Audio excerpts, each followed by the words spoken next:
So imagine you're standing on a street anywhere in America, and a Japanese man comes up to you and says, excuse me, what is the name of this block? And you say, I'm sorry, well, this is Oak Street, that's Elm Street. This is 26th, that's 27th. He says, okay, but what is the name of that block? And you say, well, blocks don't have names. Streets have names. Blocks are just the unnamed spaces in between streets. He leaves a little confused and disappointed. So now imagine you're standing on a street anywhere in Japan. You turn to a person next to you and say, excuse me, what is the name of this street? And they say, oh, well, that's block 17 and this is block 16. And you say, okay, but what is the name of this street? And they say, well, streets don't have names. Blocks have names. Just look at Google Maps here. There's block 14, 15, 16, 17, 18, 19. All of these blocks have names, and the streets are just the unnamed spaces in between the blocks. And you say, okay, then how do you know your home address?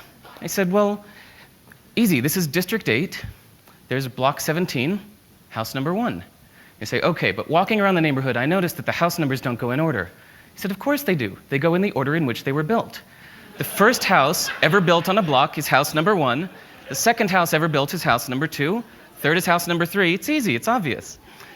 So I love that sometimes we need to go to the opposite side of the world to realize assumptions we didn't even know we had, and realize that the opposite of them may also be true. So for example, there are doctors in China who believe that it's their job to keep you healthy. So any month you are healthy, you pay them. And when you're sick, you don't have to pay them because they failed at their job. They get rich when you're healthy, not sick. In most music, we think of the 1 as the downbeat, the beginning of the musical phrase. 1, 2, 3, 4. But in West African music, the 1 is thought of as the end of the phrase, like the period at the end of a sentence. So you can hear it not just in the phrasing, but the way they count off their music. 2, 3, 4, 1. And this map is also accurate. There's a saying that whatever true thing you can say about India, the opposite is also true. So let's never forget, whether at TED or anywhere else, that whatever brilliant ideas you have or hear, that the opposite may also be true. どうもありがとうございました。